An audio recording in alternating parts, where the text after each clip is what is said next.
Hello farmers and welcome to my farm. So today I want us to look at a devastating disease that is really affecting so many cabbage farmers, and that is black rot and soft rot. So this is a disease that can leave your crop, devastate your crop completely, leaving you with a smelly, slimy mess. So how do you identify this disease? How do you get, control this disease? And how do you prevent this from, occurring on your farm? So that's what you're going to be looking at today in this video. So let's go straight to it.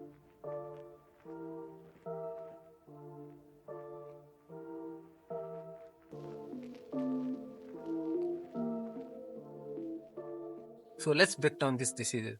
So for both the black rot and the soft rot, these are bacterial diseases, and they thrive well during the warm and wet conditions. Because, for example, as here we are at the equator, so during the day we're getting warm temperatures, and of course recently we've been experiencing quite some heavy rain. So this warm and wet weather conditions are really good environment for the disease to establish this bacterial disease to establish. That is the black rot and the soft rot. For black rot, what you'll notice is you'll notice some V-shaped lesions that are brown in color with some yellow borders. For soft rot, it takes advantage of once the wounds on the cabbages, sometimes caused by the insects and whatever could have caused some bruises on the cabbages. And once this establishes, it causes the crop becomes slimy, the cabbage becomes slimy and produces a fall odor. That's soft rot. But for black rot, that's how you identify the two, so that you don't confuse the two. But for black rot, you have those V-shaped yellowish lesions on the edges of the crop. And at times, even the veins, you'll notice the veins of the leaves, they are black. So with these bacterial diseases, prevention is the only key. Yeah, as I always say, prevention is better than cure. Prevention is the only key, because once the disease sets in, reversing it is quite a tall order. So prevention is the key. So how do we prevent these bacterial diseases, this black rot and soft rot on our cabbages? So number one, and which is the most important one, is to plant certified seeds that are resistant to the disease. So there are several cabbage varieties that are available out there. So make sure when you're choosing your seeds to plant, ensure that you get clean, certified seeds that are resistant to the disease. That will be the number one option to look at. Ensure that you get disease-resistant crops that are seedlings that are resistant to black rot, and that will be a step ahead on prevention of this disease. So the second one is crop rotation. Always ensure once you harvest your cabbages, you don't replant cabbages on the same piece of the plot again. Ensure you do crop rotation. You can plant crops like beans. At least even which are quite even advantageous, because now they try, because cabbages are quite heavy feeders. So when you do plants like beans, the legumes, they help in nitrogen fixation. So it's always good to do crop rotation, in that you can plant any other crop apart that is not in the brassica family. So you can do maize, you can do beans. In that case, now you'll be starving the bacteria from feeding, and in the long run, that disease will not have that occurrence of that disease in your cabbages. So always, second step is always ensure you practice crop rotation. The third step, in prevention of this disease is the spacing. Make sure you correctly space out your cabbages.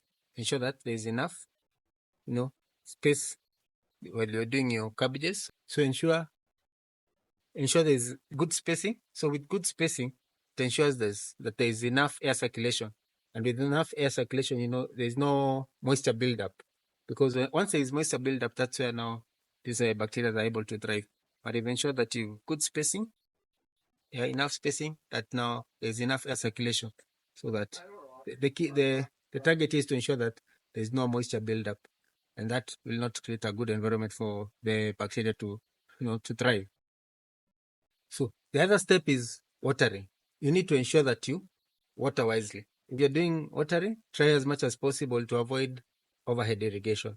So you can try watering from below, and probably a good time to water is during the day, early in the morning.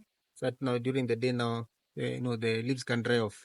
Because as we said, moisture is the key here. That is, this bacterial disease thrive in this highly, and there's high moisture content. So avoid as much as possible overhead irrigation, and you can irrigate from below. Can maybe use a drip irrigation. That's not available. If you have to do overhead, at least try to do it early in the morning. But now you can give the crop enough time to dry off, and keep off the infections. So the other step is weed control. Ensure that your where you've planted your plot, where you've planted your cabbages is weed free, because some of these weeds harbor this bacteria, and so if you ensure that there are no weeds, definitely now you'll be getting rid of, you'll not be harboring any of these bacteria that are later on going to be affecting your cabbages.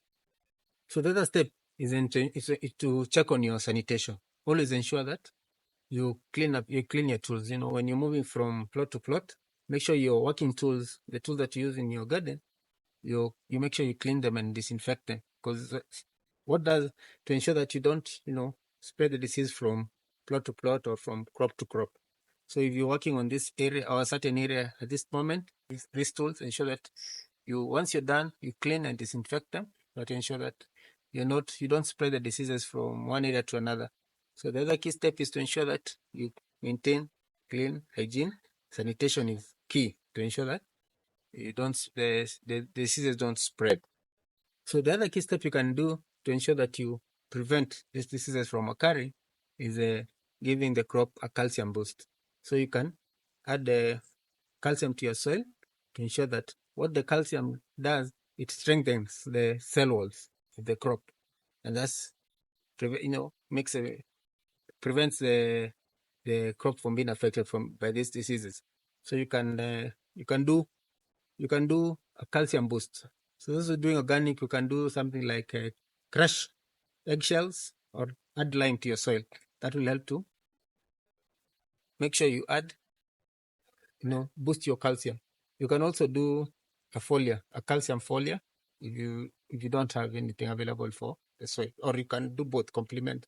Add some calcium onto your soil as well as some foliar. So with that, what you're saying is it's going to strengthen the cell walls of your cabbages, and that will keep the crop more resistant to the diseases. So as I have mentioned, for these diseases, prevention is key.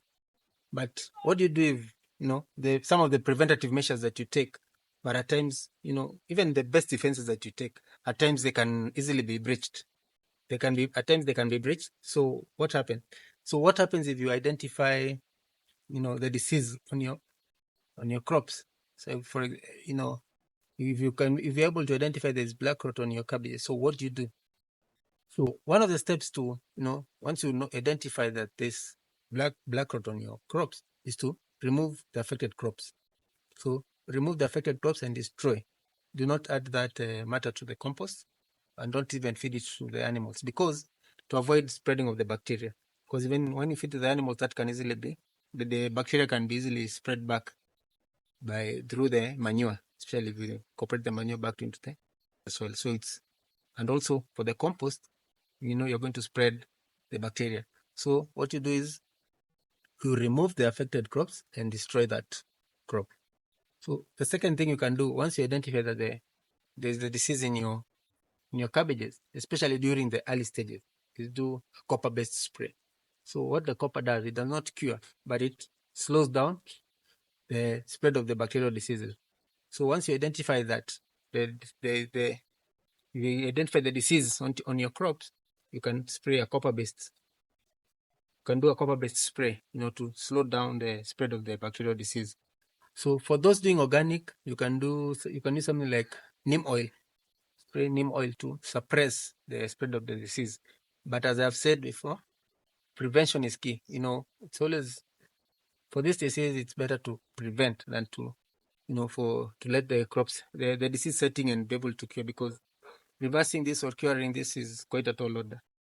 So prevention is key. So remember to always try to prevent this instead of curing these diseases. For some extra tips, to keep your crop healthy. So number one, what you can do is you can do companion planting. You can plant crops like mint, dill around your cabbages. So what these crops does, because of the strong scent of these crops, they'll be able to keep away some of these insects that are spreading these bacterial diseases. So you can practice companion planting. So the other thing you should do is always, to ensure a healthy crop, always ensure you do you always do constant monitoring of your crop, because early detection of the disease will be able to prevent it early enough. If you're able to identify the disease early enough, you'll be able to, stop it and control the disease instead of waiting. Once the disease sets in quite heavy, it will be difficult to really reverse that. So always, the other thing is to always monitor your crop closely to ensure that you are able to get the disease early enough. So the other tip that you could add is ensure you harvest your cabbages in good time, because these mature cabbages are more susceptible to these infections than the younger cabbages. So ensure once your cabbages are ready, don't leave them on the farm for too long. Yeah.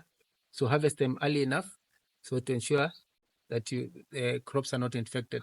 Because once the crops are infected, they really compromise the quality of the cabbages, and you might lose out on the market for that.